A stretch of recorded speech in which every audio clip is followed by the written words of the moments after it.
Some of them were killed in Angelo and everything. So before the invasion and everything here, they decided they had to have protection. So that's when the little Pack 75s come in. They broke down in 9 pieces. You put them together and everything. They weren't very big. They had a range of 6 miles. But we could stay with the infantry or right behind the infantry and fire smoke over the top of them. And we saved over half. We cut that 80% casualty down to 45%, over half. And that's what I was in the artillery part of it. I was in India and everything. We had a battery would have six artillery guns, 2 50 caliber machine guns, 2 30 caliber machine guns, bazookas, and usually mortars. There was 120 people in a battery, usually. 9 people to a gun, to an artillery piece gun. You had to know every job. You had to know every job in that. You just didn't learn one. You had to know every other person's job. So if when somebody got killed or somebody lost or the plane got shot down or something, you could take over. So whether it was a machine gun, a bazooka, mortar, or any place on the artillery, there was 9 men to a gun. So then they would be Abel, Baker, Charlie, Dog, and Fox.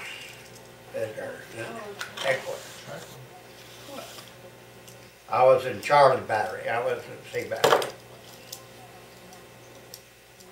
Have you ever told the kids the story about when you were a police officer and you had to patrol that night where the bar, there was a problem at the bar? Oh, the rack, the rack. I don't know whether I told the kids, I told Ed that like that. Yeah. He's got a lot of good police stories. Oh, I can tell all kind of police stories. See, when I went on as a patrolman, in Ellenwood had the reputation of being the roughest town in Kansas. Oil field town. Oil field. It also had the reputation of having most millionaires in town. Because they all had oil. And they come in and they had oil and everything. But they had a little town of 15,000, had 9 liquor stores, 2 pool halls, 2 nightclubs, and outside of town they had some wild places there.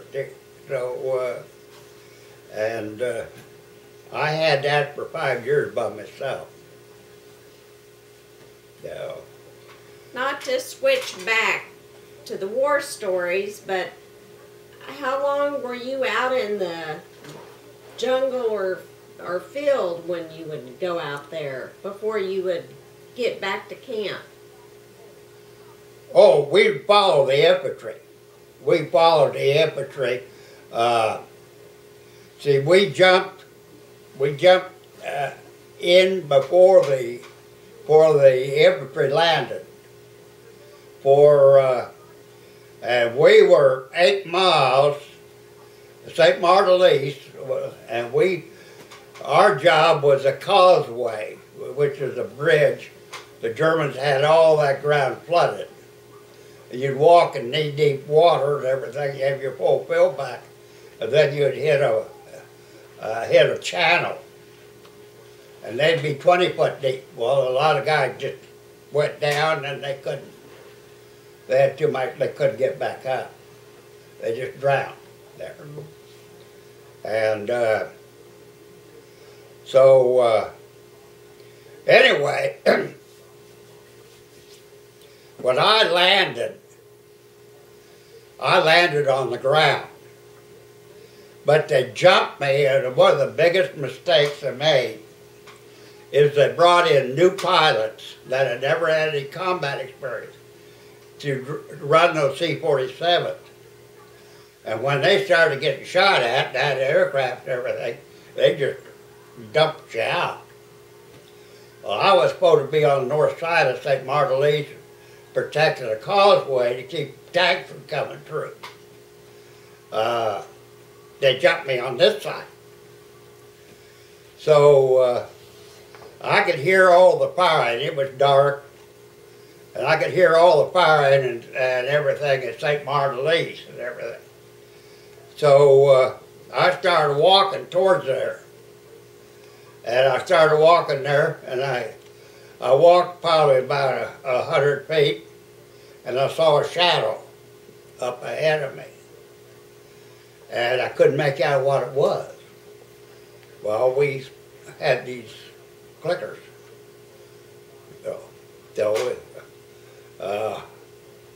We were supposed to click once, and then they clicked back twice. So I couldn't make him out. So I run over, there's a dead tree there. So I run over that dead tree, and I took my pack off, put 3 hand grenades on the ground, and put that gun over there. And we always carried chalk to chalk the barrels of the gun so you could see. And so I put that gun over there and I clicked. Nothing happened. And so I waited a little while, but he stopped. I could see he stopped, but I couldn't make out what it was. So I clicked again, and you're only supposed to click twice. I see. I only clicked. Until you get up there and make arrangements. Nothing happened. Okay, yeah. He showed me where we found it. He found it for me. So I broke the rules and I clicked the 3rd time. And when I clicked the 3rd time, why, I pulled down and I started to squeeze off. And he says, "Oh, goddamn," in American. And I pulled it, got out. And I says, "What matter with you?" I says, "You come within 2 seconds of dying." And I says, "I'd hate to have to kill an American. First one I had to kill would be American." And I said, "Where in the hell is your clicker?" "What?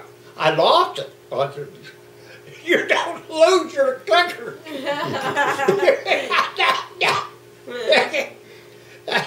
And I said, "What the hell, you're going in the wrong direction. St. Martin is that way. That's where the fighting is. How come you're coming this way?" He was 101st instead of 82nd. And so I says, "Let's get going." I said, let's get going back.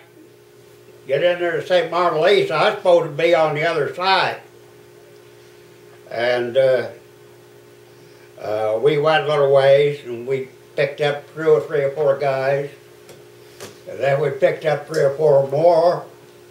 Pretty soon we hit 25 guys coming in. And we had about 150 guys. And up ahead there was a road and a curve going around here. And here comes about 25, 30 motorcycles, German motorcycles, coming.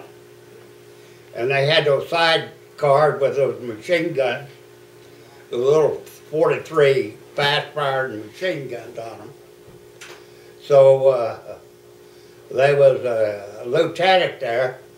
He says, let's all run to the curve up there, get up on the curve, so they'll have to slow down when they come to that curve. He said, well, let's wait till half of them get by, and then we'll open up on them. He said, we'll all throw hand grenades, and then we'll fire on them. Well, they did. They got about halfway. They got about there, and we all threw our hand grenades. And then we started firing. And I actually saw a German head and a helmet in it fly off. He hit him, somebody hit him with a hand grenade right there on his chest and blew his head off.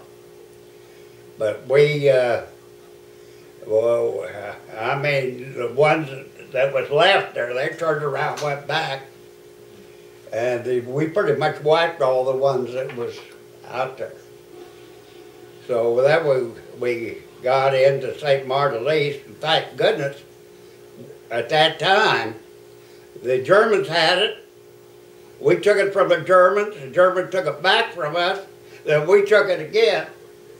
But when I got there, it was Americans controlling it. So I went right on through St. Martin East and went down to where I was supposed to be, you know. So, we were 8 miles from the hedgerows, what's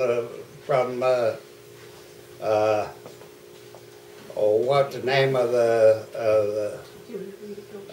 that beach? But anyway, it was 8 miles from that. And so the Germans didn't come through there, so we took off. And they had told us there, give us a day of hard fighting, and we're going to send you back. I was there 2 weeks.